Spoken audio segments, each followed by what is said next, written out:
Hello, everybody, and welcome to the Gaming Pubcast episode number 37. A very special episode today because we've got Paul Monahan with us, the editor of Pixel Addict magazine and the Amiga Addict magazine. I think many other magazines you've been editor of as well, Paul. Not editor of Amiga Addict, but writer of that one. Yeah, right. Sorry, I don't want to see anyone's thunder. Feel free. That's the one that I've been looking at. That's what, like today. That's what I was fresh in my mind. Excellent. Your editor piece, and not just because you're on, but for one magazine, there's just so much stuff in there. I was surprised how much content was in there. I don't want to go into too much. I'm sure we'll bring it up in a bit anyway, but I'll let Tom, because you're the one who sort of organised everything, Tom, so I don't want to steal your thunder. Welcome, Paul. Welcome. Thanks for joining us. Good to meet you, finally, in person. Absolutely. Video. Yeah. We're never know, face-to-face one day. So I know. Yeah. I know. So we are avid gamers from, we're three dads, one missing tonight. Duncan is at a show, so he's dropped us. Brian Cox. Yeah. Really? Okay. Well, I'm a dad, so we can still be three dads. That's it. We're still three dads. No, we're still three dads. Yeah. But I'm the avid retro gamer, and the others talk all about Gaming Pass and Martin's into the Wii U, just like I am. So we have a varied array of things we're into. And from what I understand, you're a bit of a collector yourself. Is that right? Yes. Yeah. Basically, I spent a lot of time collecting the Super Nintendo games, which have become quite pricey now. So a lot of the time, it's just the odd thing gets added, But I can't afford to spend £500-600 on any of the big hitters. It's just absolutely ridiculous. I think my wife would kill me. But then the big thing is that I do collect, again, gaming magazines. I'm not exactly after full sets now, because the full sets that I wanted, I've got. But I'm still, picking up odds and ends. Sometimes, it's about memories of being a teenager with certain issues. And then sometimes be perfect for research, because I don't always like the digital stuff, even though it does help. It really, really does.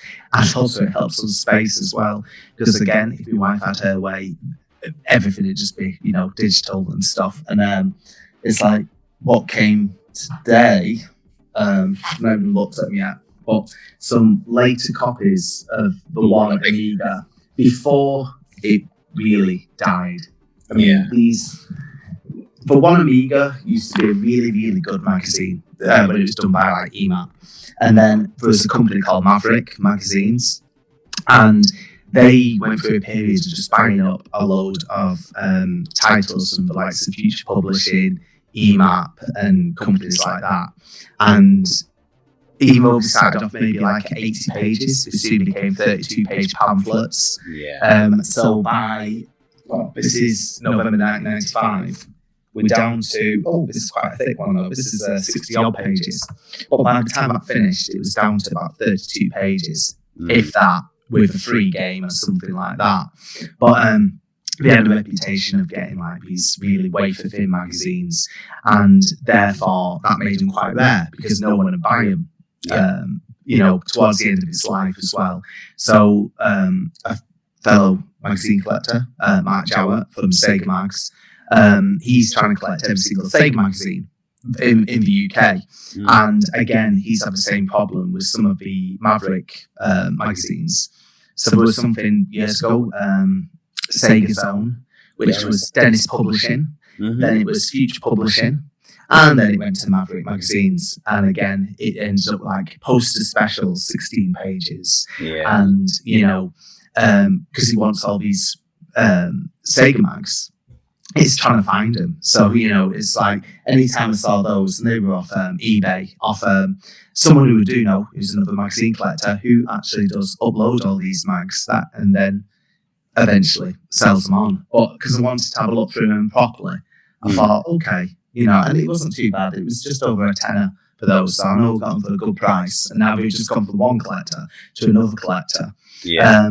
But yeah, I'm so sorry. What was the question again? Oh, of course, are you a collector? Yes. Well, you answered Yeah. it. I mean, I am a SNES guy as well. I'm a SNES guy. Excellent. I think I had, at one stage, and we were going through the pictures of my old collection, I had 19 variations of SNES console boxes, from Donkey Kong Crate to Mario Kart. Sorry, I should have just stand there in video, just aghast. Wow! Oh my god! And Never gone that far. Yeah, and I wanted to collect every variation, but when you got to that level, you were talking £500 to go and get international cricket from Australia. You know, at that stage I had to stop, and I remember picking up Terranigma from Basildon Market, which is just down the road from where we live. Yeah, and I managed to get it for £70, and now no chance. Yeah, well, was it you that said this to yesterday in the email? It was someone, and I just put I picked up Terranigma that I bought it off the mate back in 2015. And again, probably paid because I bought a bundle of 7 rare games, you know, so what was in it? Final Fantasy 3, then Super Metroid and stuff, and, you know, I got them all for a few £100. I'm going back to 2015 now. So Terranigma, I've still not sat down and actually played it, so, apart from it went into my machine for about 2 minutes. So I was like, the other day, I'm going, it's not in amazing condition, but even so, even if you took it to CEX, you could get a couple of £100. You know, because even without manual, I think it's 180 or 182. Anyway, that's very, very, you know, too much information. But, you know, it's one of those where I feel like I could regret it if I sold it, because in the past, when I had my SNES collection early noughties and sold up by mid noughties, the likes of Final Fantasy 3, Castlevania Vampire's Kiss, like, I sold those for 70 odd quid each, and I thought I got a good price because I paid 34 or 35 for each one, because I worked at Game Station at the time. And at the time, I was speaking to a guy, Jonathan Town, who worked for Game for quite a long time, and also Game Station. And we were saying back then, it's 20 years ago, people would come in with crates full of retro stuff, you know, the 8 and 16-bit stuff. And be like going, I'm not bothered what I get for it. So you'd be like, all right, so you've got this Spectrum, you've got a crate of games, 45 quid, brilliant. Then I'm going to buy Halo 2 on Xbox and maybe have a tenner credit note, you know, if you're lucky. That's like all you get, you know. And I've said this story elsewhere, but like I remember a guy coming in with a Sega Dreamcast in 2005 with 100 games, extra pads, everything boxed, everything mint. Got 180 quid from it. You know, we're talking like some amazing stuff. Sickening. All I would say is I had a Sega Mega CD, and this was probably early 2000s. I had a Sega Mega CD, and I had a Prince of Persia game. I had loads of games for it. I can't remember all the game. And my mum threw it out. You just thought, oh, you know, it's just an old, really old console. And then she almost threw out. So I had a special edition Nintendo 64, the Pikachu one, which was yeah. Well, I know that. My childhood was pretty 90s, so Nintendo 64, sort of PlayStation, just about Sega Mega Drive was when I started first playing sort of consoles. So a lot of my stuff, which I had. And I went round. She was like, "Oh, before I throw that out, you go and have a look to check." Like, because obviously I told her off about Sega Mega CD. In there was the Pikachu edition of the N64, and I was like, "You just don't know the value of it. Like, don't touch my God." If you go on like eBay now, and I did sell that. Like you, I regretted selling it after I sold it, because I sold it because at the time I just really needed the money, and now obviously if I want to get one again, I'm going to have to probably lash out a lot more than I sold it at the time, because this was about 5 or 6 years ago. But Martin, I feel like it's a good time to bring up divorcing your parents. Well, I moved out, Tom, so well, the thing is, like, when I go to my mum's, like, everything that I left there is still there, and like there's times where, well, do you want to take this back with you now? And I'm like, no, we don't have room in this house, because every time I do go to my mum's, it's only a few miles up the road. Yeah. It's like, I just need to basically get these magazines out of the house, or I'm not going to use my ST magazines so they can stay there at the moment, or I've filled a collection that can now go there. And it's that sort of thing. But the other day, about 2 weeks ago now, when I went up there, I picked up a few original Xbox games that were, 15, 20 quid just to sell on, because since having child 2, I've not been on any of this stuff. So we're going back 4 years almost now. So I'm going, well, look, I'm not as precious about that. Like, my SNES stuff is a big one. I absolutely love that, because it's my favorite console. I've got the most memories from it, because at the time, being a teenager in the 90s, it's that 16-bit era. Everything just seemed to be, you could see those improvements on things like Donkey Kong Country. The SNES had everything. The other day I was playing Toy Story just to show my son, because he's 7 now. So because he'd been watching Toy Story the other week, I was like, right, check this out.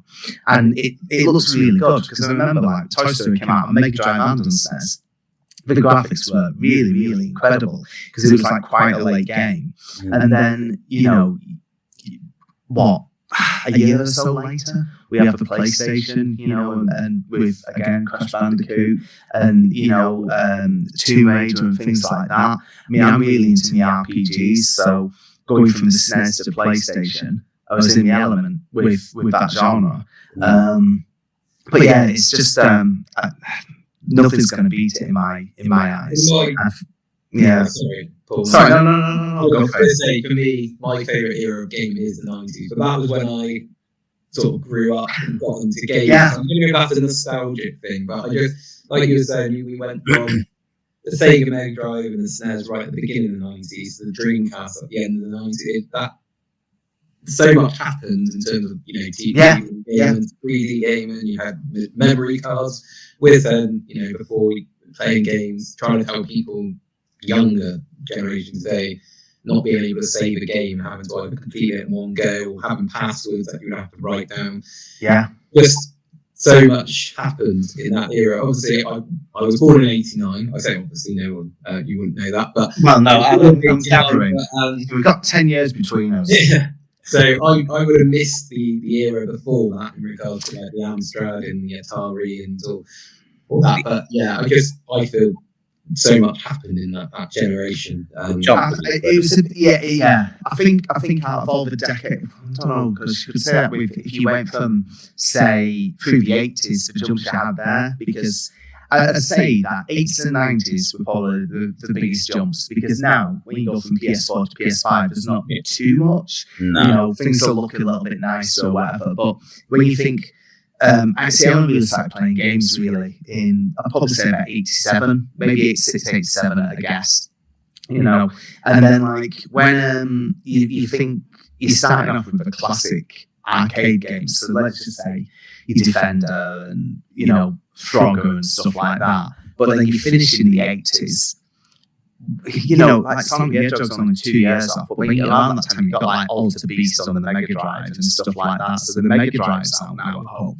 So you're thinking you've gone from, say, the Atari 2600 and the Speccy, and you finish with the decade, sorry, with the Mega Drive, and even with things like the NES.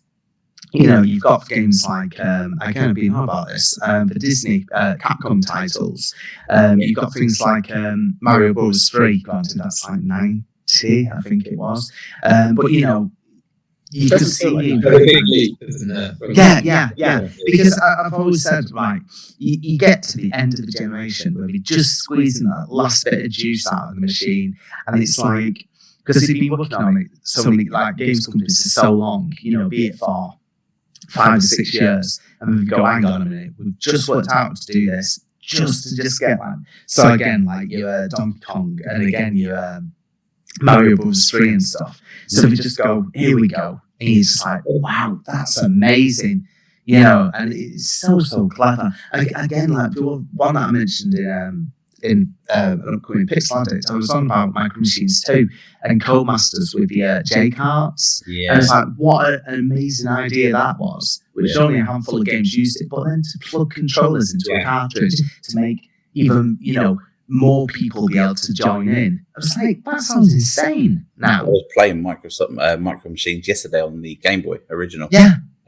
Still a phenomenal game. I mean, I've got an Amstrad 464 sitting in my loft, which I bring out all the time. Excellent. I had to replace the belts recently. Love getting a syntax error after loading it for 15 minutes. At least you can fix things. I'm just like, oh, Christ. No, I mean, I used to live in Crewe, just outside Crewe. Yeah.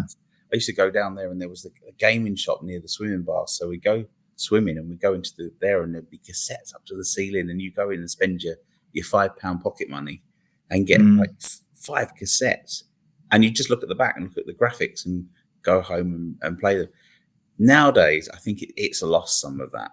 I think and we were talking about this, weren't we, last week, Martin, about the generation gap between PS5 now and potentially PS5 Pro is really short.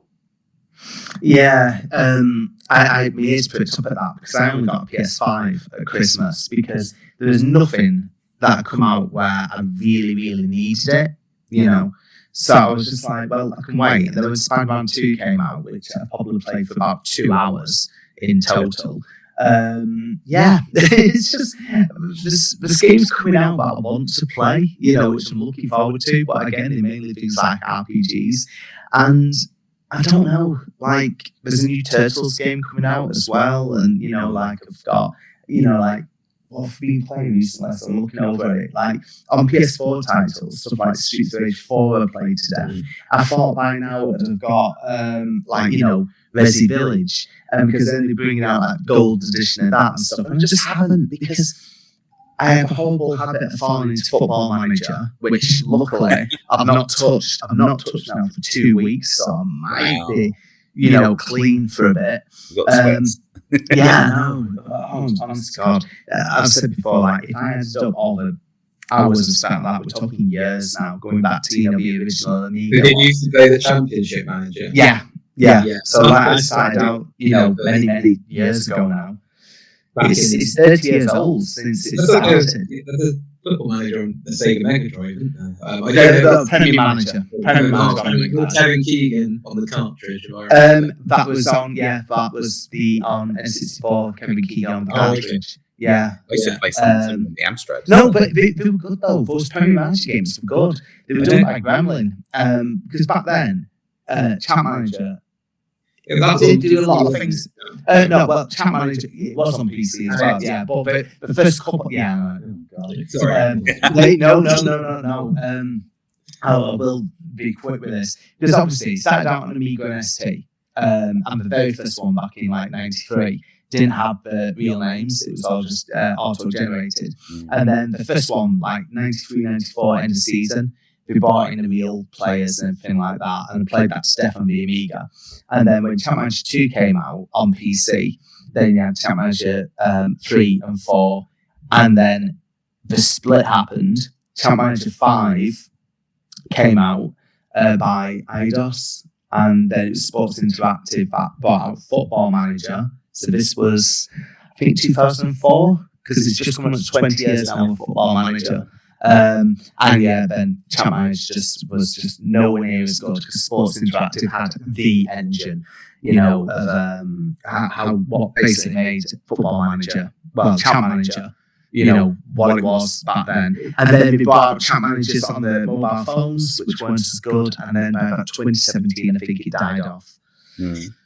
I feel you having an addiction with all that knowledge. I know, it's reading books on it as well, and then also following streamers and things like that. And considering how old the early Champ Manager games are now, when you think late 90s, early 2000s, the ones on the PC had so much. Like, it went down to like my hometown, Western Supermarket. Absolutely fantastic. But they soon expanded that, because even by things like 97, 98, so Chat Manager 2, 97, 98. I'm so sorry, this is not the topic we were going to discuss tonight. So this is why I know everyone's gone, oh Christ, unsubscribe. No, so it's like, sorry, I will do this as quick as I can. So basically by then, you started having ways to be the national teams, and even though it was still mainly the main leagues, but like I said, by the time you're hitting Chat Manager 3, and they've gone, oh, we've now got this country and that country, and then the lower leagues, and you play Football Manager now, and there's people that do the databases themselves. You can go down to tier 12. So Daisy Hill Football Club is in tier 10, which is about a mile just up the road, and then it's like where my old primary school was. So, I've had to save games going from that to get into the Premiership and yada, yada. So they put so much effort into it.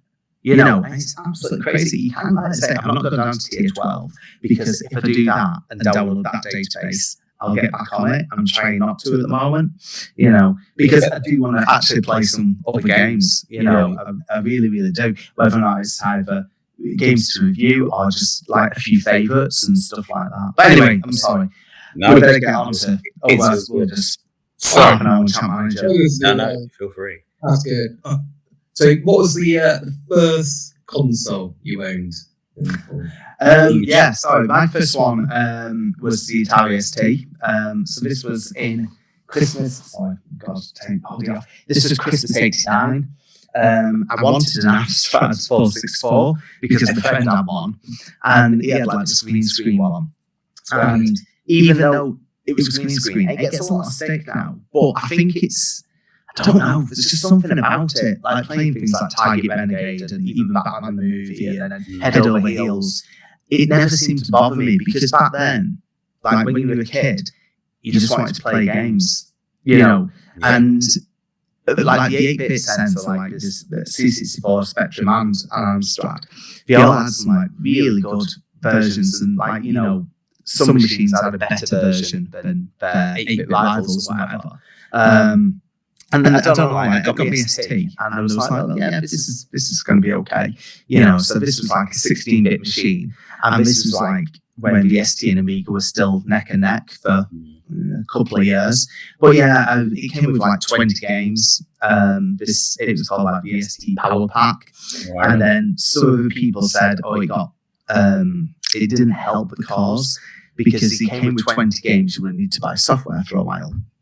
So there was a couple of kids at school that had an ST, but then a couple that had an Amiga, and then by 91 you started seeing that change. Still had the ST though till 93, got rid of that, moved on to the SNES. So by then the ST was totally dead. Like recently I've been looking at some 92 issues, like 1992 issues of like ST Action and things like that, and you just see how thin they're getting.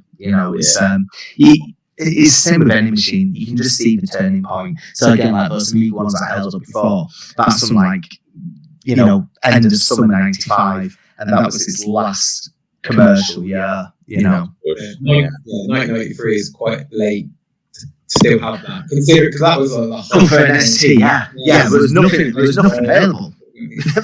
What was available was not great. Let's face it. No. Well, put it this way, right? What sums up? This is what I always remember. Right? I bought ST Action because obviously I was into the games. I wasn't into like all the productivity software. So at the time, you had Amiga owners and mates who had Amigas, and they were getting things like Chaos Engine, Zool, and I was like, right, okay, I'm becoming to ST, and then it was always eventually. And one of the last ST Action magazines is like, Zool's finally here, playable demo on the disc. And you're like, brilliant, finally. By that point, I think I'd probably just got rid of my ST, because, like I say, I remember getting me SNES out of loot on the condition I'd moved my ST on, because back then you never used to have more than one machine. I had the original, my Game Boy for games on the go, but it was never a case of like what you'd have now. I mean, even now, like I've kept my PS4, I've got a PS5, I've got a PS3 upstairs, I've got my PS2 at my mum's and PS1 at my mum's. Like I don't sell things anymore, because I don't know. We know it's a value thing. Yeah. We know that PS1 in 20 years' time is going to be worth a chunk. And I know. And it's still like the original PS1 with the audio stuff in the back. Worth a little bit, aren't they? Yeah, that was a bit more from the not re-released ones, but like later models, So like I got mine from like Game in '96 with PS1, so yeah, it's going a bit back. But no, SNES. Sorry, favorite console always going to be SNES. ST. I'm never going to hear a bad word about it because it's starting off of my own. You always have a little soft spot for the yes. Actually, the first console He's the underdog. Really, Mega Drive was the one that got me into gaming. And the first console I had was the Amiga, which is I had like Super Frog, Rainbow Island, all those games on it. Which I used to just sit there with, thinking back to having a floppy disk with a game on it was, it just seemed like a different world. But yeah, I have a soft spot for the Amiga just because that was the first console that actually was probably properly sort of. Mine was the Amstrad 464 green screen. See, you'll go through tapes. I was saying this to someone again the other day, like back then when you go into the market, because my mate had a Spectrum, and he went Spectrum to SNES. So one day we were playing things like, say, one of the Dizzy games, and then the next day we were playing Turtles in Time on the SNES. You were like, this is massive. Yeah, that's what I mean. The big jumps. The green screen on the Amstrad though worked on all games.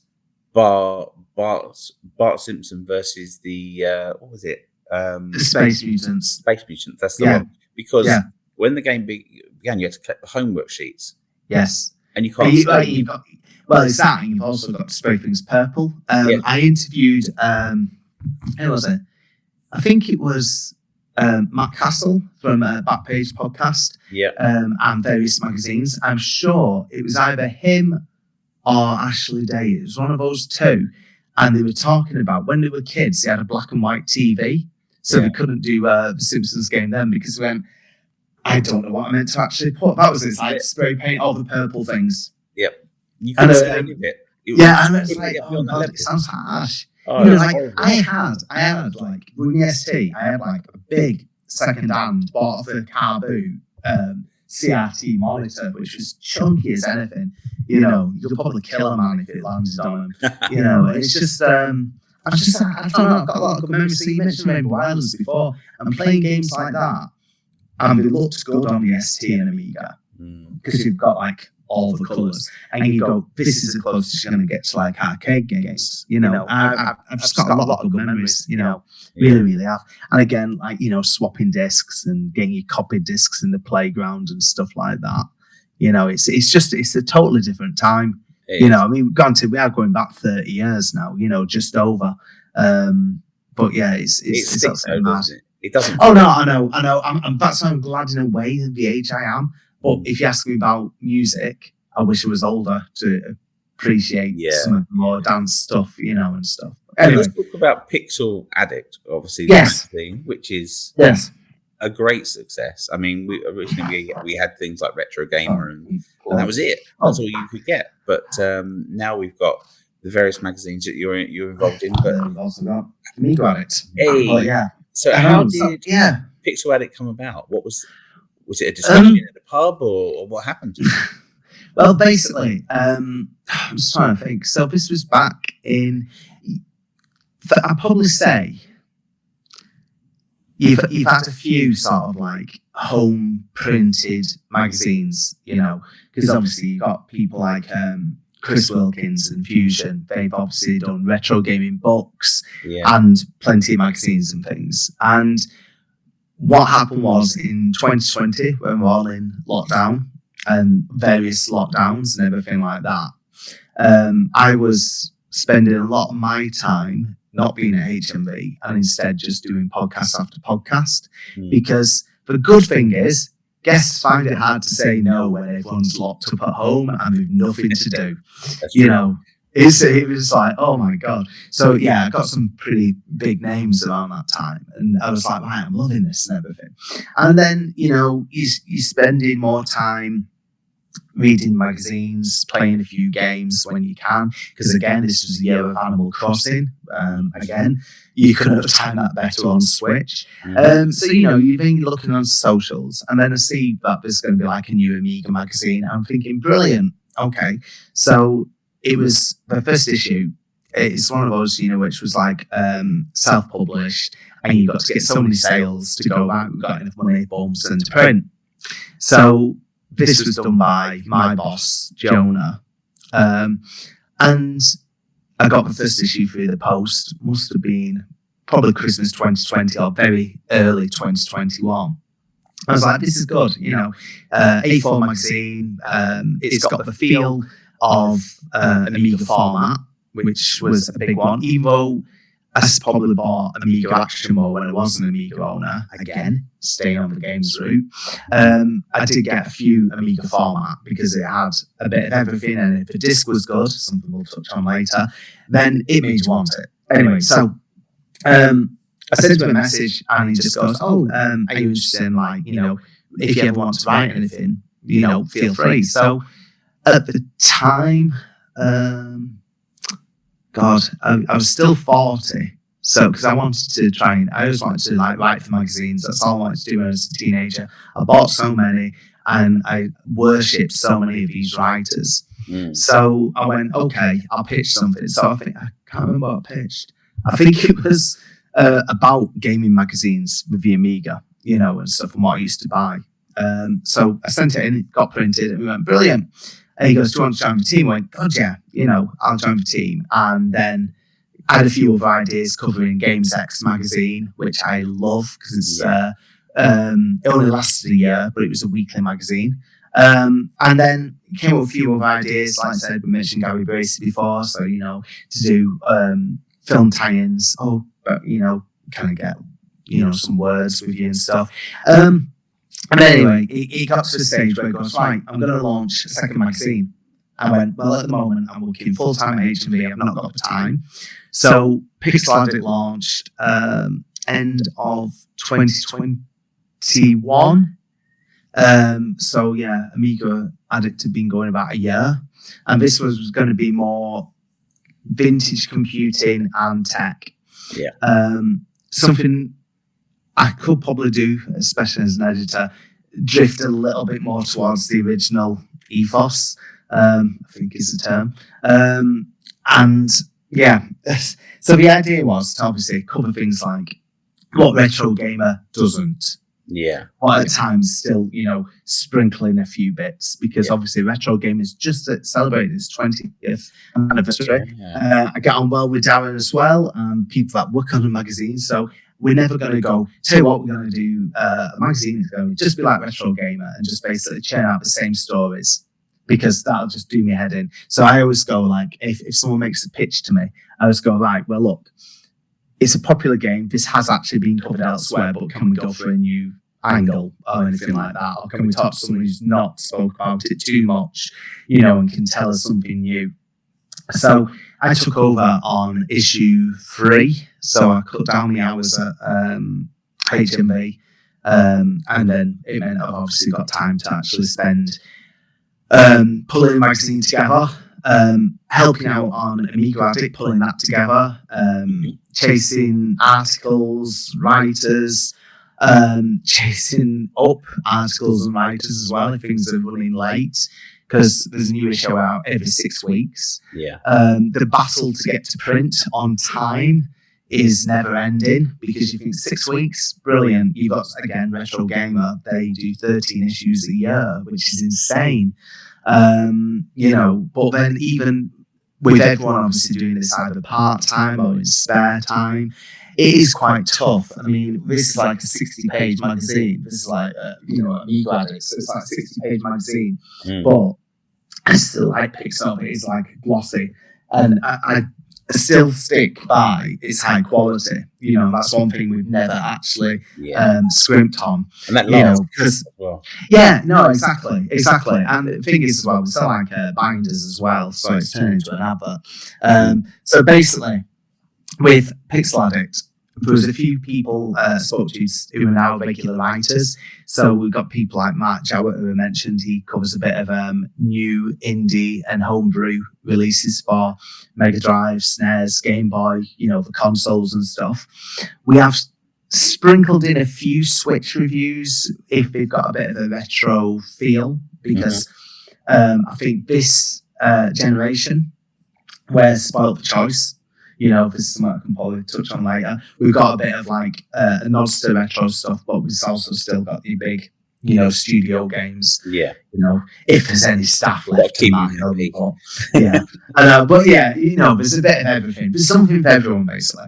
So, I have people go, right, Paul, what do you think about this idea? And I'm like going, it's all right, tell me a bit more about it, because on average, most features of articles like 2 or 3 pages. There's a guy Huxley who has wrote the Tandy story. Now, he usually writes about tech flops, so the computers that didn't quite make it. So coming up in issue 20, he's just sent me looking at the TurboGrafx on the PC Engine named for TurboGrafx in America. And he's looking at why it failed in America compared to, because obviously it was going up against the SNES and the Genesis, or the Mega Drive as we call it. So tough battle. Even up, yeah, exactly. Because I was like, going, did it really flop? And then when you look at it, you go, God, it really, really did. In America. So he's putting things in, and then we look at people like Roy Templeman, who has this Templeman's Treasures, and he just collects rare machines. So he's like, this one came out in like Holland back in 1981, and I'm like going, I've never even heard of this, and it's good because I want to learn. So some people want to share pictures of collections and stuff like that and talk about their loves. So there have been times where at some point I want to cover things like Laserdiscs, mini disc and stuff like that. So a little bit of tech. But, and then, we've had a few like of the toy pages in, film tie-ins, game tie-ins with film, which and not everyone's cup of tea, but I don't know, I think the way I look at that is like everyone's into some like pop culture and tie-ins with film and toys and stuff like that. There's a lot out there. I quite like the Rampage review in the edition. See, when Rampage came out, I remember saying to my friend, all the games they could make a film out of, I didn't think Rampage was going to be a Rampage. And it says in the article, I think the last game was out in 2006 or something like that. It was like on Wii. It wasn't even like, usually it's a game that is really hot, like Last of Us or something when they did the TV series or The Witcher, not just a game. And even when it was out, a lot of people know it, like gamers know it, but it didn't really transcend outside of gaming, really, was it? I have a feeling that might have helped with the rights that were cheaper because the game obviously was a lot older. It's a funny one because Matt, who writes Pixels and Popcorn, he goes, right, Paul, what do you think about this? And obviously he's watched some right stinkers like House of the Dead, and then to go, and that House of the Dead game shows parts of the House of the Dead film shows parts of the game. It cuts to like the gun site shooting zombies, just like interspersed in these action scenes. I'm like going, this is a bit weird. And then in issue 20, he's just done Double Dragon, which I know is obviously known for being an awful film. And he goes, I thought it was quite silly fun. And I was like, what, you actually liked it? He goes, it's been better than some other ones. I was like, Christ, it's awful.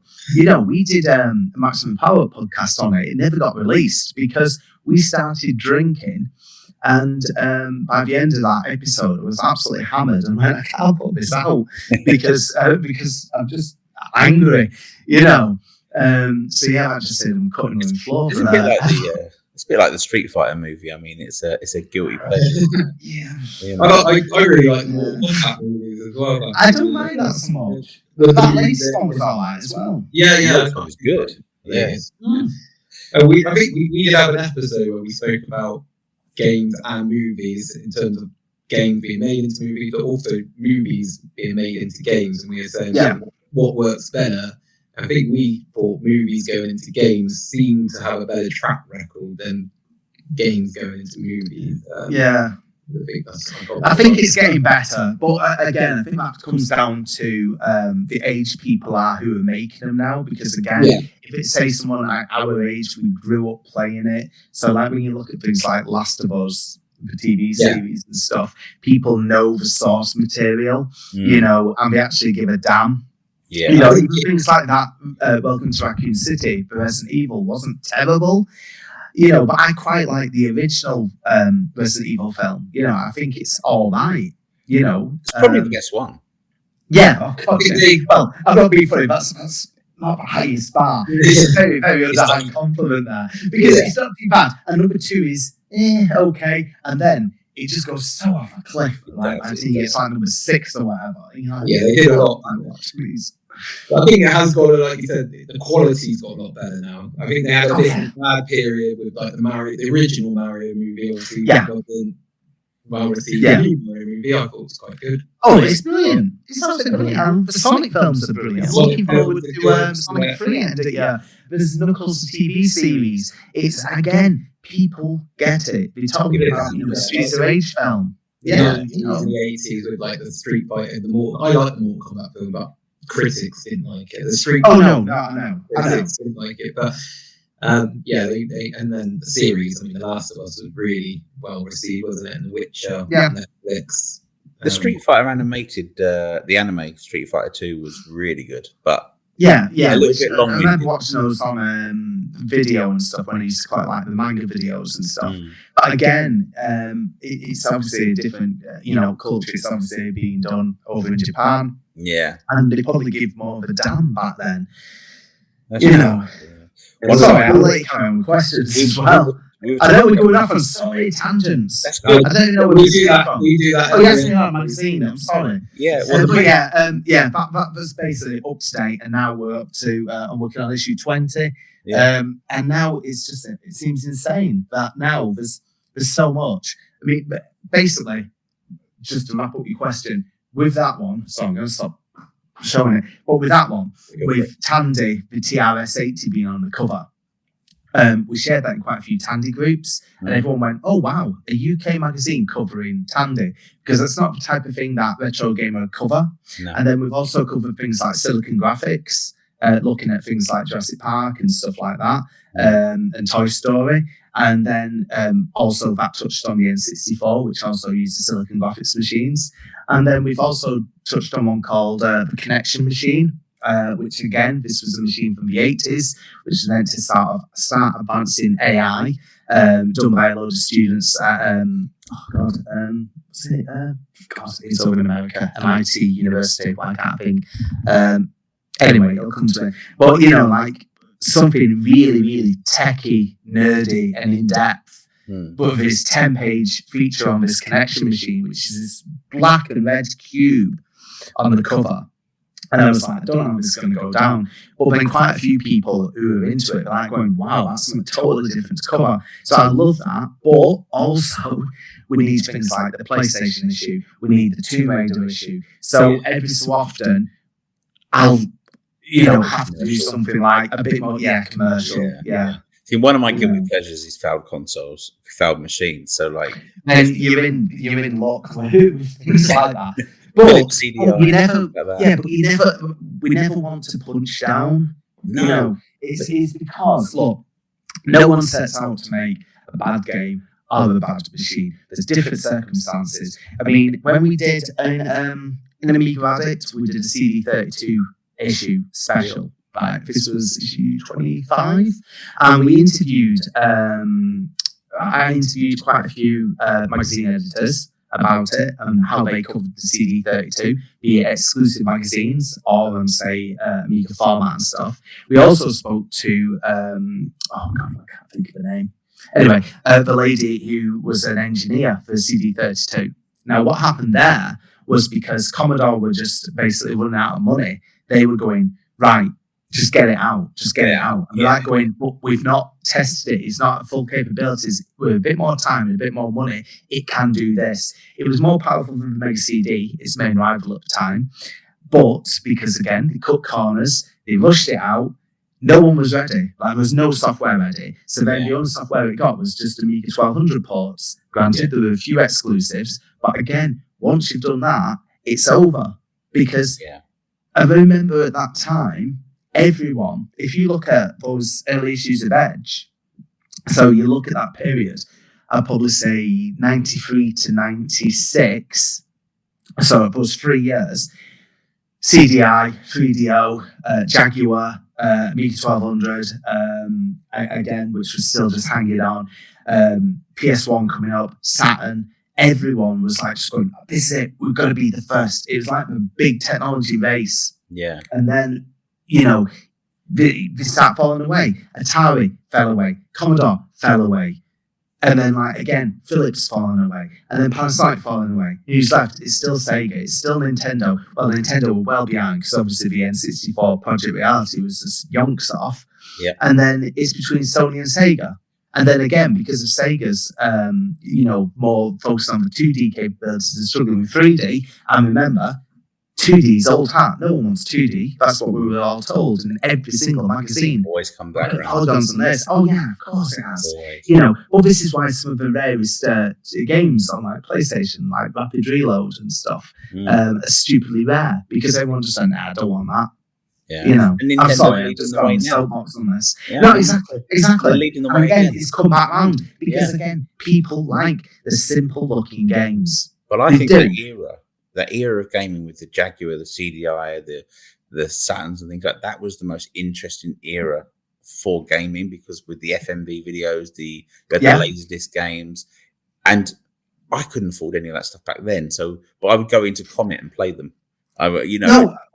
It was amazing. Yeah. It was because I remember there was an old schoolmate. He came over from Canada. He had money, and I remember him getting the Atari Jaguar. And then we were playing things like Tempest 2000 and Alien vs Predator. And when he just left it one night, he goes, "Oh, I'll just leave it here for the night." I was like, brilliant. I don't think I went to bed that night because it was fantastic. I could just play this for hours on end and really, really, really get used to it because you see them in the magazines. You go into the game shops, like you say, and within a couple of years, then they're all being marked down, and you see the shelf space getting less and less and less. Yeah. But if you were there, it was so exciting. And when I spoke to journalists, and they've gone, some of them could just see, obviously they've been in the game for a while, some could just see how it wasn't going to work, and stuff like that, and what was going to fade away. But again, no one sets out to make a bad machine. So that's why I like knowing the history, the ins and outs. With that Tandy one, that company Tandy started out selling leather goods back in the early 1900s. And so it says which is mental. And then it was then we bought Radio Shack selling CB radios and everything. And electronics components. So when we had the Tandy shops in the UK back in the 80s and 90s, you go in there for your radio control cars, aerials, and Grey Hoovers. and again, leads. Because when I bought a second-hand Mega Drive back in, it must have been 99, it didn't have an aerial. I needed to go and get a VRF aerial lead, and it was brilliant. And then it closed down about a year later. My £2.99 obviously didn't save them, but it's just one of those. Ironically, GameStation took over. We were discussing it earlier. GameStation took over where Tandy's used their premises in our town, and I bought an Atari Jaguar from GameStation, set it up in my ex-girlfriend's lounge, in her parents' lounge, and it started to smoke out the back, which was a common fault for Jaguars. And of course it's on the carpet, and I'm like, oh man, what am I going to do? Pulled it out, chucked it in the garden. But I bought another one box later on, so it was fine. But I remember GameStation saying, here, have all these vouchers and please don't sue us, basically. I know. So it's just, Jesus. Good I know, but it's good. Mark, sorry. Yeah, what do you think sort of draws people back to retro gaming? Because especially sort of recently, we've had like the SNES Mini, you had the Atari 2600 Plus, which you reviewed in Pixel Edit, the PlayStation, and then the Switch has the SNES and the NES games that you can play. The PlayStation has a subscription service. It just seems it's just hot at the moment. So what do you reckon it is that's just drawing people in, and why it seems so popular when you can't have all these AAA games that you could be playing? Oh yeah, I know. 2, possibly 3 things. First is nostalgia, if it's our age, and then second one, quality of life, because then you struggle the older you get, and like we said, we've all got kids, and you can't sit there till 3-4 o'clock in the morning playing games. I mean, you could, but as parents, you'd just be absolutely screwing yourself out of being able to survive the next day. You know, you probably just lose your mind and weep. But you know, so that's a big one. And the other one is history. This is a big thing for me, right? Because again, like the magazines, collect the magazines because there's so much like history there. And again, so what was going on in like June 1994? This game was rumoured and then it was cancelled and stuff. So from the historical point of view, it's very important. So it's a bit of a double-edged sword though, this. So let's just use the Switch's SNES games online and stuff. So the SNES has got hundreds of games and they just basically trickle down the usual suspects with probably the odd curveball in, you know, like every couple of months, which is good. So let's just say stand up to that. I can go right to child 1, Theo, and just go, right, let's play Super Metroid on here. Then I'd have to set my SNES up upstairs or anything. And right, let's play Mario World and things like that, which, you know, some of these games have been re-released on some of the systems. But then like things like, oh, let's play Zombies and stuff like that, you know, which is one of my favourite games. Oh, then let's play Terranigma. Well, I can't because that's not on the streaming service. Yeah. You know, that's not. So if I want Terranigma and pay £300 for it, you know, hacking is this mini. Yeah, or hacking is this mini. Yeah, but this is just it. It shouldn't be that difficult, you know, to you know, be able to play these games sort of legit. So one thing that I've been banging on about, and I interviewed him in Pixel Addict, was Antstream. Now Antstream, I'm not going to turn this to an advert, but there's a lot of games added to it, and they've just added like Crude Buster, 2 Crude Dudes, which I loved on the arcade. So they're always adding something else. You know, as soon as they can get the license, they'll add it to the system. So I'm like, well, that's quite cool, you know, because I want to show the history. So yesterday I was playing Burnout 2 for a little bit, and also Turtles in Time. Well, Theo were playing them. So while I was doing work. And then earlier in that morning, it'd been on Minecraft on PS5. You know, he spent about 3 hours making, you know, a mine track or a roller coaster, as he called it. You know, and it's just like, I don't know, like you think Minecraft is so popular and Fortnite, and it's not about the graphics, it's about the playability, you know, because sometimes they look quite primitive, you know, so I think you see the younger ones playing games like that and they're not caught up on the graphics as much. And therefore, you see some things like pixel games coming back again, just sometimes for a few quid. And then you've seen things like Streets of Rage 4 come back, you know, with cel-shaded graphics. But again, people like our age, we absolutely have so many good memories from it. And yeah, it's again, more Turtles games and stuff. So I feel like people want the nostalgia. Look, life's bloody hard. It really, really is. You want to be able to come home and relax and stuff. And I don't have as much time as I like for things like RPGs. There's a new one coming out soon called Eiyuden Chronicle 100 Heroes, which I love. Suikoden, or Suikoden, Suikoden, however people pronounced it. And that's one of my favourite RPGs. So when this 100 Heroes comes out in 3 weeks, I think it's 23rd. Yeah, 3 weeks, thereabouts. I'm going to make sure I play that because I actually completed the prologue, which was called Rising, which was on plus, and that was 15 hours. And I completed that in a week. I absolutely battered it, just doing a few hours each night. And I thought, brilliant, love that. And this new game, it's obviously got a lot more to it, because you obviously got 100 heroes to find, But I'm looking forward to playing that. So I'll make sure that I've nothing else going on. So this is why I don't want to get into the Football Manager, I definitely agree with the nostalgia part, because I think for me, because you always look back on your childhood or whatever. Oh, yeah. Rose tinted glasses. And I got the Wii U. I talk about it a lot. And one of the main reasons I got the Wii U is I was able to get a lot of stuff in the Nintendo eStore before they closed it down. So I got all my games on there, the Dragon, Donkey Kong Country was on there, the Super Mario 64 is on there. Saying that though, you still don't get that. Like, if I was going to play Ocarina of Time, which is one of my favourite games of all time, I still don't get that same feeling if I actually had a Nintendo 64 with the cartridge, blow in the game, make sure it works. It's not the same. And then, but I can still get that from the Wii, but it's just not the same.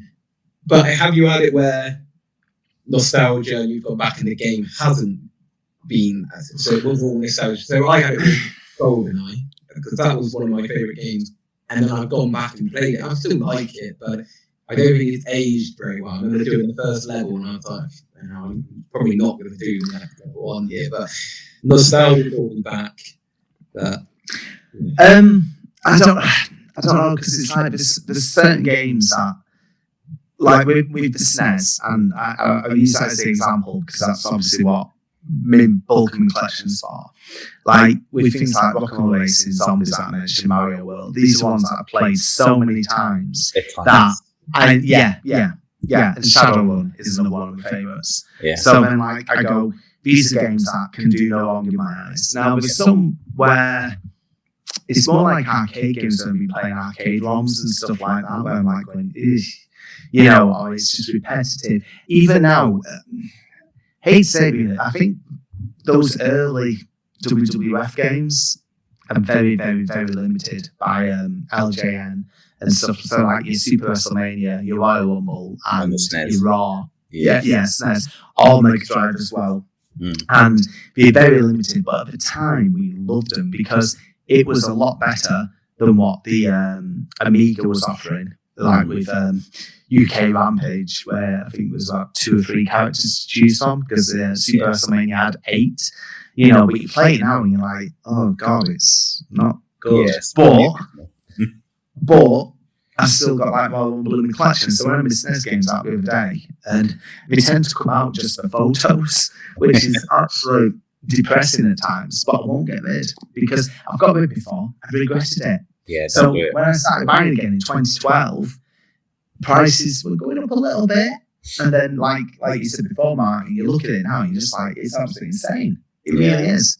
It's not worth it. No game is worth £500. I'm sorry, it's just not. I know people might not actually agree with me on that, but it's like I couldn't do it. I think everyone's got their own personal value, but then you see people who want to say collect full sets. All credit to them. So before, when you were on about your different SNES variants, I'd never do that, only because I know how expensive it could get. I had to stop in the end. And I have a controversial question off the back of something you've just said, but before I touch on that, you talk about the SNES games, and I have 3 guilty pleasures on the SNES. F-Zero, which is, and I have to, if I don't get first place on the first go on F-Zero, I will keep playing it until I succeed, and then turn it off. That's it. I'm done. I'm still good at it. The other one is the Rocketeer, which is a dreadful game, but my dad bought it for me when I was a kid, and I kind of have to play it, but it is a dreadful game. And the other one is Pilot Wings, which is aged dreadfully, but it's just such a great game. It was because it was so original. When that came out, Pilot Wings, and it got good reviews. I think probably like lowest it probably got was like 88 somewhere.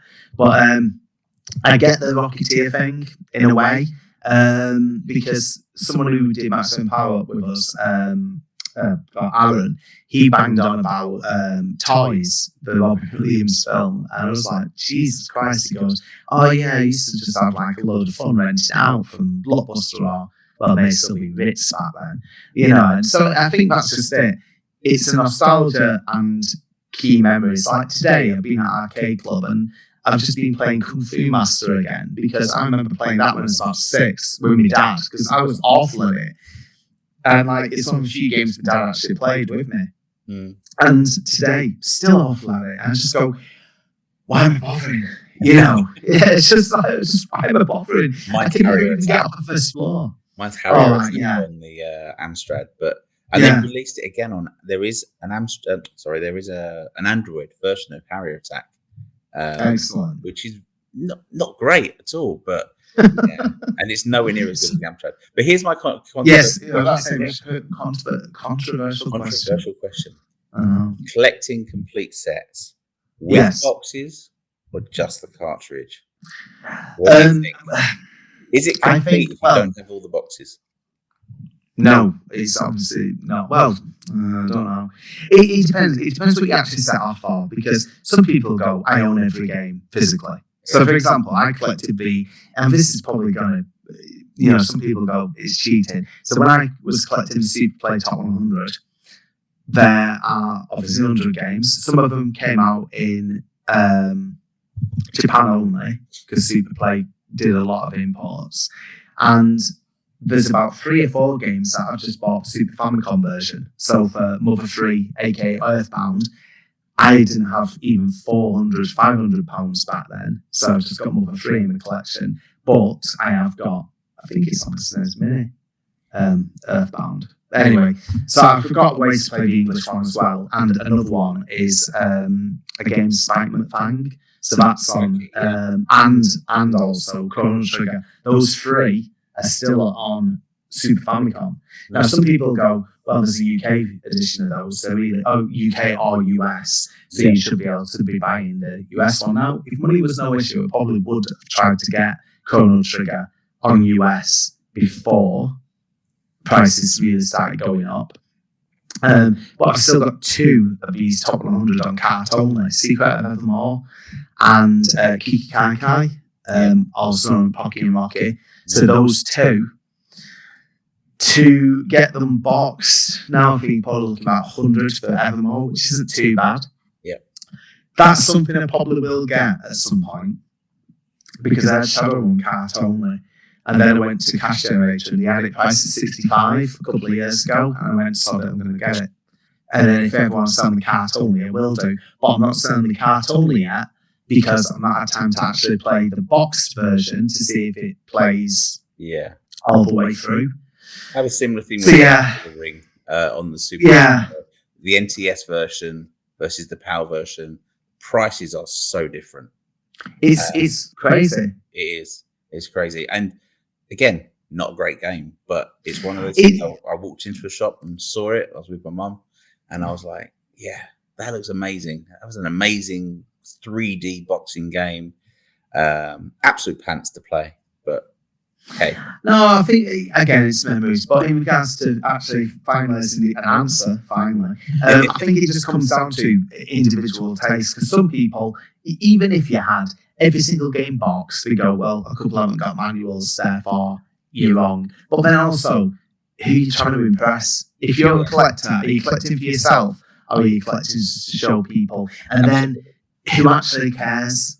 Without trying to sound rude, who actually cares? Yeah. Like if I'm out and about, could you imagine going to pub just going, I've got a full collection of Sega Mega Drive games, and I know some people go, oh, that's quite cool, or oh wow, that means you'll have this, and oh, you'll remember this. Yeah, to look at it, it'd be really cool. I mean, again, I've got some older Amiga magazines again today. Those people couldn't give a damn. So if you're around this Joe on the street, they're not going to be impressed, are they? No. People like us, then we probably.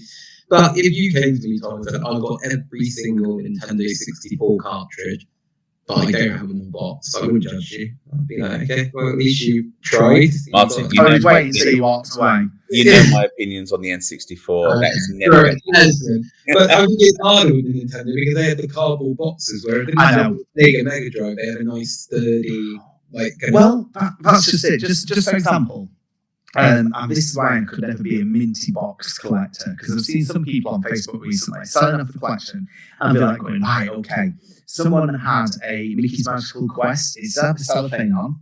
Mm-hmm. It had been slit open at one side, and I went, Jesus Christ, that looks mint. You know, you think you want $250 for it, and it's fine.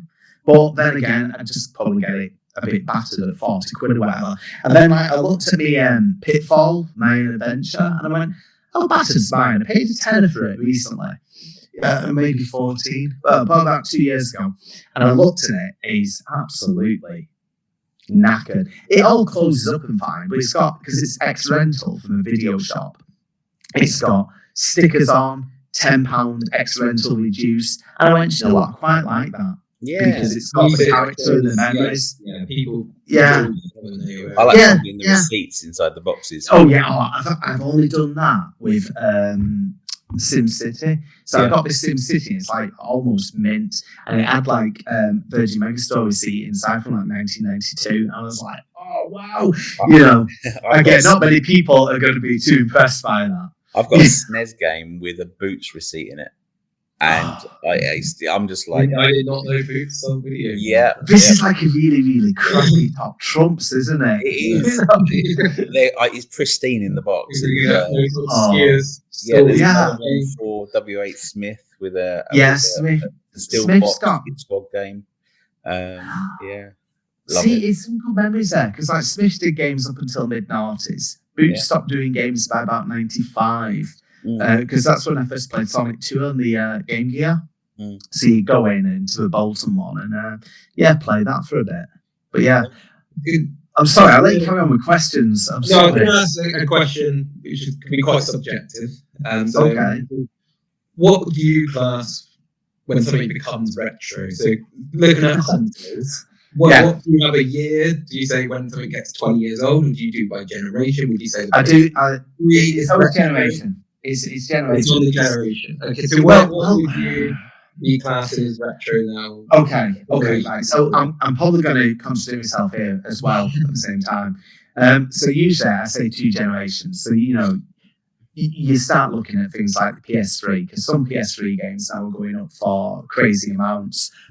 But I'm also torn to say, really, to the end of life of PS2, because everything changed then. And it was a lot more about online gaming and having to download games. Yeah. You got a little bit of that in PS3. But the thing is, and this is one of my biggest problems with gaming nowadays, you buy something and there's no guarantee you're still going to be able to play it in 5 years, whether or not it's shut off service, whether or not you can't get the update anymore and stuff like that. Now, that bothers me. But again, we've talked about the SNES games, the Mega Drive games, the Amstrad games. You can put those in 30, 40 years old and still play them. There's not a chance in hell I will be able to put in Spider-Man 2 in 30 years and still have it working. It just won't happen. No. Won't happen at all. I've got a PS3 sitting upstairs with the remake of Mickey Mouse Castle Illusion. Castle Illusion. So good, that. So good. It's really good. The original, the Mega Drive Mickey Mouse game. I know it was on the SNES as well. Yeah. No. Mega Drive. Right. It's just one of my earliest memories was playing the Castle Illusion, Fantasia. What was Lord of Illusion with Duncan? One where he starts with the boat, the steamboat, is that? That's Mickey Mania. Yeah.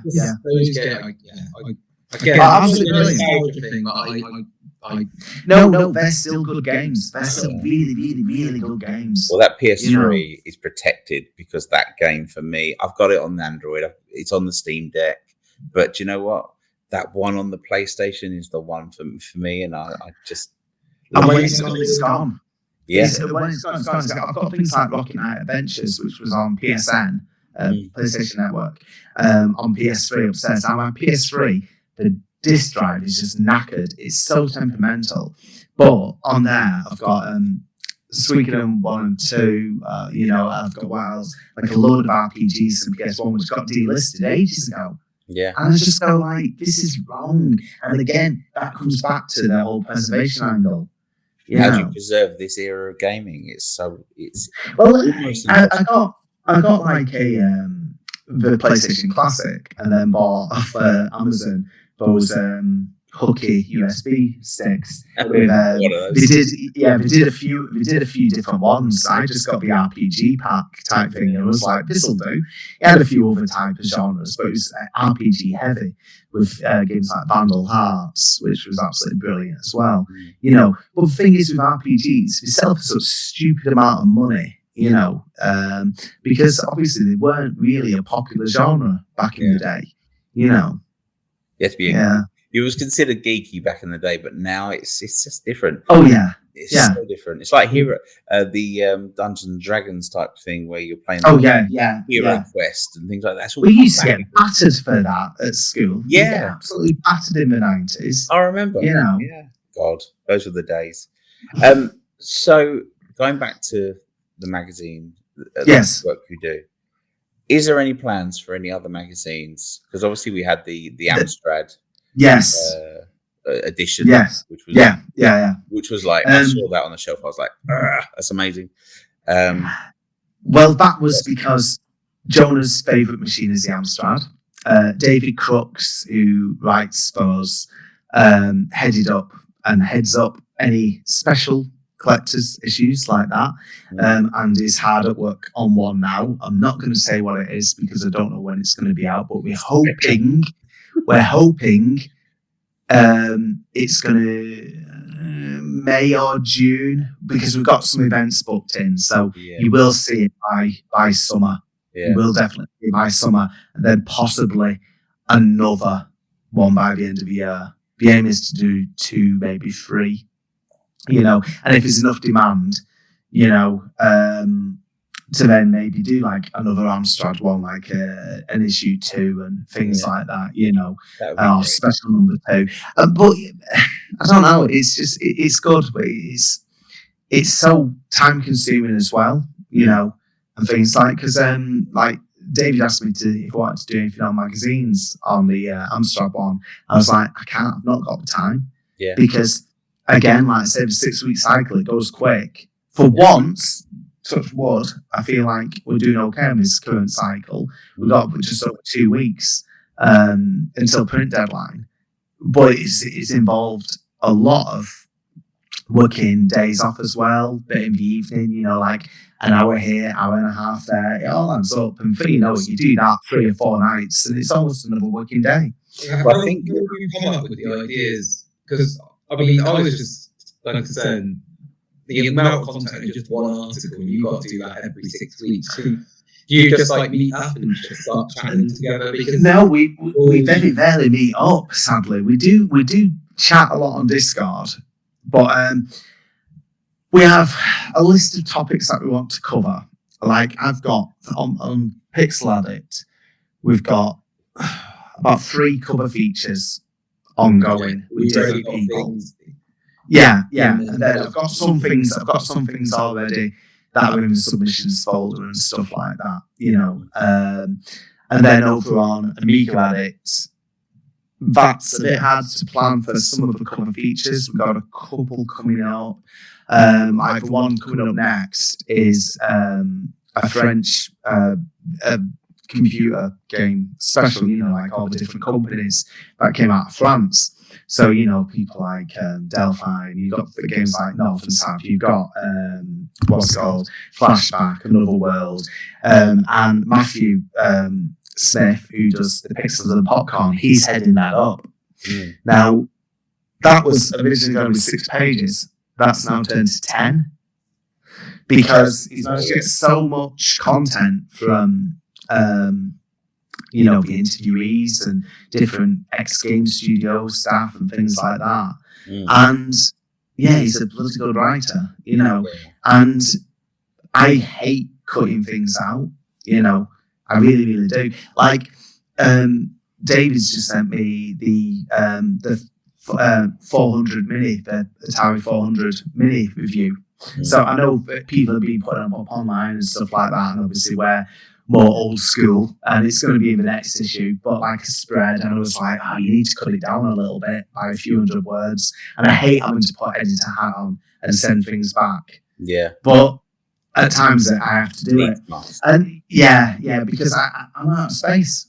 You know, you think 60 pages, some people go, oh, add more pages, but then it's also having the time to fill those extra pages. And, you know, you could always just go, right, well, we'll drag out this and turn it from 4 pages to 6 pages and just have pictures bigger. But at the end of the day, you want to offer good value as well. It's such a fine line. I mean, none of us are getting rich. It's like, obviously, the cost of paper, printing. To print an A4 magazine compared to A3 is a lot different, you know, and stuff like that. So, I mean, but over 2 magazines of the special now, we've done 50 issues. So it's quite a few. And you think that's like 60 pages. What's Christ, a lot of pages. I can't do the maths in the head. We're definitely You know. not getting rich doing our podcast. Oh, no, I know. I know. Because we love gaming. It just... But obviously, the costs really associated with it. So whereas, But you get to talk to people who you respect and want to learn about. Your heroes. Now, that's a big thing. You know, Yeah. it really is. Yeah. Sorry, I'll let you. Speaking of the Amstrad, I did read recently that Alan Sugar has bought back the rights, or he's bought the rights to Amstrad. I was just. Yeah. Now it's an an Amstrad Mini being released. Who knows?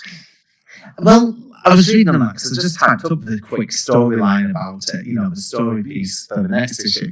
And it's like, it's having it as a digital marketing agency.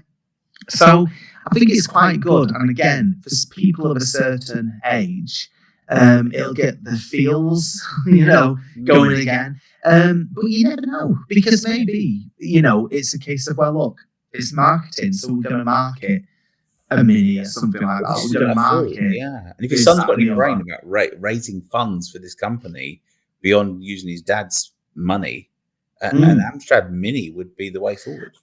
Well, maybe, like I say, when I read this interview with Lord Sugar, Lord Sugar, you know, he was like just going, well, I'm glad that I've got the brand name back in the family. Yeah. It's a big thing. And again, he's probably at the stage of his career now where he's winding down and he's going, this is a big part of my legacy. So to have it back in the family is massive. It's one of those like nice stories. Because we need so much negative stuff with people losing jobs and stuff. They did bring out Amstrad Mini. Do you reckon it would be successful? I think it'd be more of a collector's piece. It'd do well because I think there's a lot of Amstrad fans out there. I know obviously it uses Specchia C64 that gets a love, but I speak to like quite a lot of people who have the Amstrad, you know, as a favourite machine. Like when it was part of the Retro podcast, not Retro, sorry, Retro Asylum. They do their 8-bit wars, and you know some of the people love the Amstrad. But again, every one of the 8-bits has got its strength on a couple of games. Yeah, definitely. You know, and that's just it. But although nowadays you could have all 3 machines if you've got the room. You know, although the Amstrad is massive. You know, isn't it just? Yeah. Yes. My screen's wrapped in bubble wrap in my loft, but the monitor, sorry. But the actual device is sitting in a cupboard downstairs because I don't want to risk having to start replacing lots of things inside it too much. So, yeah, it's babied, definitely. Yes. So we've asked you lots of questions about your career. One of our topics for today is talking about retro gaming magazines and cover tapes. And we spoke about Amstrad Action briefly earlier. And I said about the cover tape selling the magazine. I remember Turtles Coin-Op or Turtles 2 Coin-Op being one of the cover tapes. On Amstrad Action, probably. Was it? Yeah. See, I remember getting this. Well, not me getting it, but a mate getting it, the Amstrad only mate. And that was a massive thing because you're like going, oh my God. Because we all played the Coin-Op. And it was good. I know you may not have done it. You know, it's like, I know exactly who I was going to talk to then. But honestly, But back in 89, 90, the amount of 20p's that game took. Yeah. And it's funny because again, I've been playing that today. And I'm just going, oh God, like going playing that in Butlins back in the about 90 where Turtles was so big. Yeah. And then to see that on I think it was on like a demo, wasn't it? It was like 2 levels. Like that. Yeah, it was 2 levels. Yeah. But to get it on a home computer, absolutely amazing. Because we never got, the C64 got a version, but we never got things like the Simpsons arcade game, which has got part versus Space Mutants. Yeah. But again, it was Simpsons Mania and Turtles Mania. Those two things are absolutely huge. When you look at 89, 90, yeah. And it was you a wanted really, those games really at home. good conversion. I mean, it was Yeah. And I never could find that game for the Amstrad until many years later, and you had the security codes sheet that came with it. And it stands up in comparison to the arcade. It really does stand up on the 8-bit. It's a really, really great game. I think that's just it though, because to get a game like that on an 8-bit machine is absolutely brilliant. Because the Upper Turtles game was that horrible top-down one, where you've got top-down and then a bit side-scrolling. The first Teenage Mutant Hero Turtles game, but when you started seeing the coin one to go, this is a scrolling beat-em-up. Yeah. Because again, this is getting towards the end of the commercial life of the 8-bits. Yeah. Really. So this is like the sweet spot for your cover tapes and things like that. And I've just touched on at the end of the Amiga Max when they were giving away full games. Because then software houses are going to go, we've got this knocking about, put that on. So then again with things like Commodore Format, Zap, Crash, Amstrad, and they go, right, well, we're either going to give you a tape or sometimes it's mainly just one tape. I don't think the odd time maybe 2, but it's like full of 2 full games, 3 playable demos. They absolutely filled them up. They did. Yeah, and you can't go wrong at that because I said again, I know I've said it before, but if you bought a magazine like at the end of the week on a Friday, it'd do you for the weekend. Because some of these, games that you got were really good. And like you say, some of the demos, and sometimes it'd be a case of, well, get the magazine instead of going to the market and buying a $2.99 Mastertronic game or, Kicks or something like one of the budget labels. Yeah. And also you have the magazine to read as well. But we've said before, the magazine staff back then, they were so knowledgeable and passionate. It's like you almost you trust them so much. So whatever they put on the tape was there for a reason. Yeah, It never really seemed like filler because they all wanted your money. So they'd obviously they'd be looking for that must-own thing, exclusive demo, exclusive full game. And if you see something with 3 full games on, it's like, that's absolutely amazing. Yeah, I think something that's missing now is also the Christmas issue. I know that there's this thing on the Retro Gamer forum where all the readers are saying, "Are we going to get a Christmas issue this year?" I only had one. Do you know what? That's quite funny. Yeah, because I haven't heard that. Yeah. Oh, I know. Well, I'll be honest. We've had Christmas issues now for Amiga Addict and Pixel Addict for the last 2 years, and I went, yeah, go on, we'll do a Christmas issue as a one-off. And someone commented and went, "Oh, I love the Christmas issues. Why don't you do this?" And like on the Pixel Addict Christmas issue last year, David did the main feature, and he was looking back at adverts from the 80s and 90s, magazines from the 80s and 90s for Christmas covers, and also some of the magazines who interviewed people like Will Overton from Superplay to talk about his Christmas covers and stuff. And now I feel like we're backed into a corner where it gets to November, December, we're going to have to do another bloody Christmas issue. Yeah, I'm a big grouchy about. I'm not a massive fan of Christmas anyway. But this is too many years in retail. Yeah, yeah. My first experience, because I am a little bit younger, I'm not going to. I'm assuming, but I haven't asked you. I know you did actually say you're 10 years older older. Yes, so I'm 44 now. I'm 45 in November. So we're the same age. So Yes. mid, sort of late 90s, early 2000s is when I used to get the Games Master. Yes. And I used to love the demos. I think you could get the actual official Sony with the demos on the PlayStation. Yeah. And I said also the cheats as well. I used to get them just to get the cheat codes because you could the internet. I remember one magazine it had a Bible and it had of cheat codes. Yeah. And me and my friend, we would have probably been about 10 or 11 at the time, and I had a shed in my back garden, and it wasn't being used, so we thought, well, why don't we set up our own little business where we sell cheats to people? Because we had this cheat code with the A to Z of pretty much every game on like the PlayStation N64. And we made them like handwritten, some leaflet. We went and delivered them, and we were like, we'll sell like 50p a cheat. The only person who ever bought a cheat was his dad. I think he just felt sorry for us. But we went down there. We had this little battery powered radio. Only pick up Virgin radio. And it was we would sit there. It had one little window to make sure, but in the winter we couldn't really do much business because it would just get too dark in there where we couldn't actually see anymore. How did you manage your 50p's? Oh Christ! Sorry, so endearing.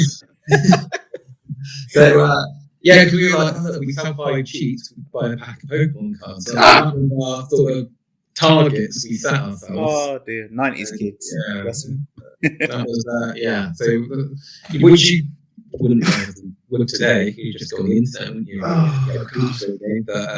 But that's my sort of. And I to this day, I don't do that by the way. But to this day. It's your wife and kids. Sorry, we're not going to eat this week because I only sold 10 sheets. Oh God! Fair enough, right?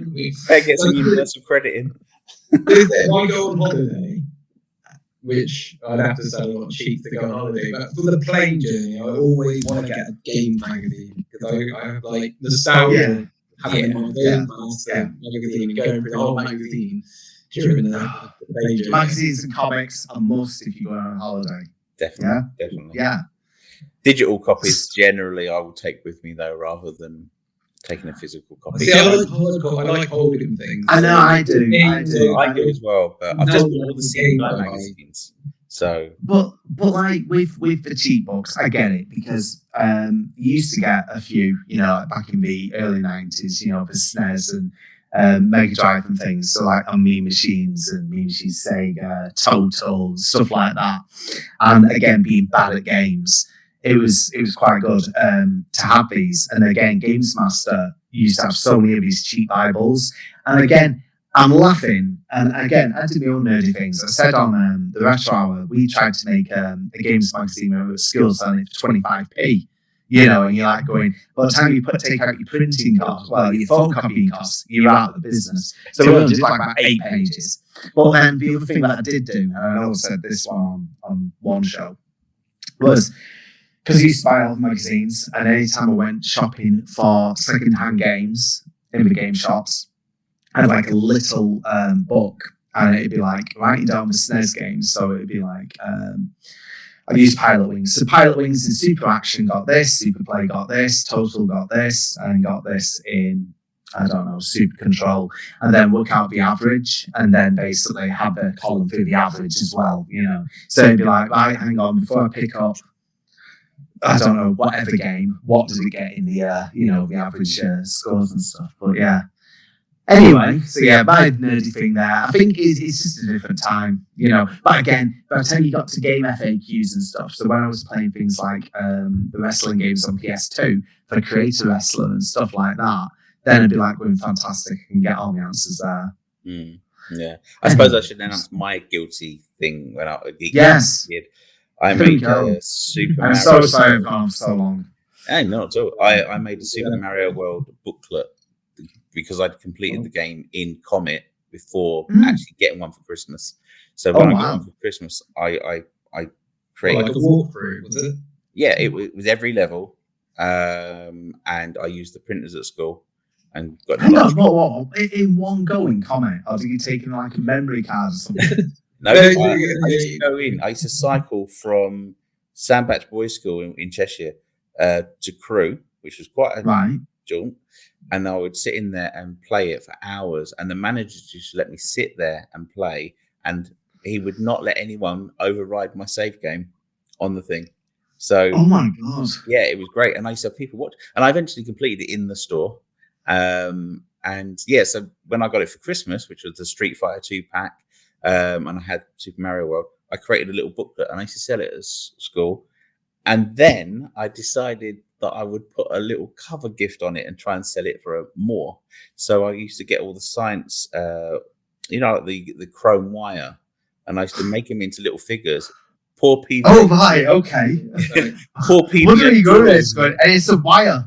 Yeah. I used to pour PVA glue over it and turn them into Terminators and then sell them as cover gifts on the magazine to the first years. And I used to sell them for 50p a piece. So we're all in the same game. 50p seems to be a common. Yeah. Bloody Nerdsville. It is nerds. So, and on that note, I think we've taken up plenty of your time. And I really appreciate you joining us and geeking out of us for an hour and a half. And We could talk. Yeah, I know. I know. I know. We're all done. Beds to get to and things like that. Yeah. No, listen, honestly, Scott, thank you so much for inviting me on and giving us a chance to talk about the magazines that I work on now and ones I collect and stuff like that. It's a big part of my life.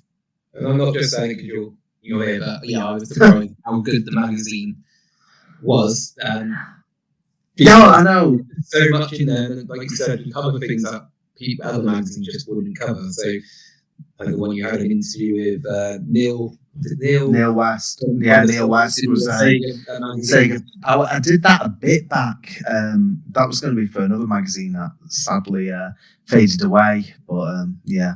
You had the Atari review and Rampage review. There was there's a lot in 60. I'm not saying there's a lot in 60 pages about the 90s in there, about the snares and the Mega Drive. Yeah. See, someone pitched that as an idea, and I quite liked it. Bit for everything in there.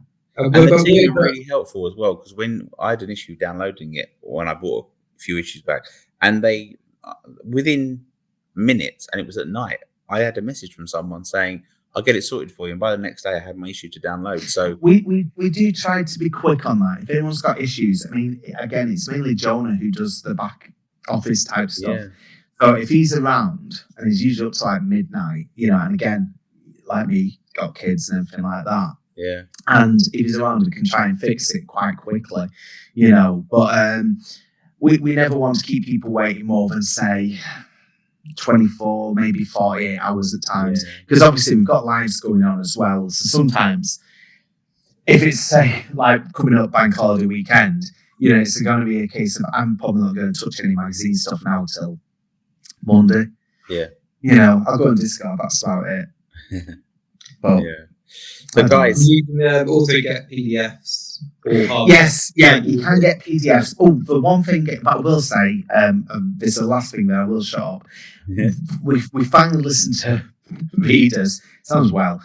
We finally listened to readers because now we've obviously offered subscriptions to either physical print or PDFs, and it offered a slight discount. Hands are tied where you can really offer a decent one. So it's like 5% or whatever.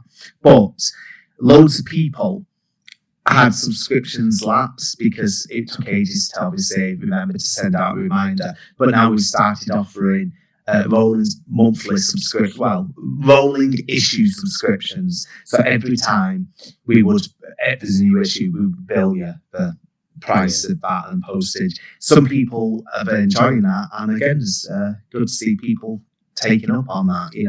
Just makes it easier. Because again, we're awful at remembering to change subscriptions, cancel them, and things like that. Again, we've all got the brain space. Things. Yeah. No, exactly. So now, obviously, anyone who ever does want to cancel, hopefully don't tell us. But having a rolling subscription, I think, is going to be a much needed thing. Finally, after 29 issues of Amiga Addict and almost 20 a Pixel, it's just time. It's an evolution. I know. Anyway, we'll put the link Yeah, in thank our you. description. And Yes, Yeah. thank you. And, Anything you need, give us a shout. So to our listeners, yeah. but go out. It's available in W.H. Smith. It's available on the Pixel Addict website. You've got Amiga Addict as well. Go out and buy the most recent issue. It's absolutely fantastic and a really high quality magazine. As Martin said, we'll stick the links in our description of this episode. Thank you to Paul. Thank you to Martin. No worries. And we will see you on our next episode.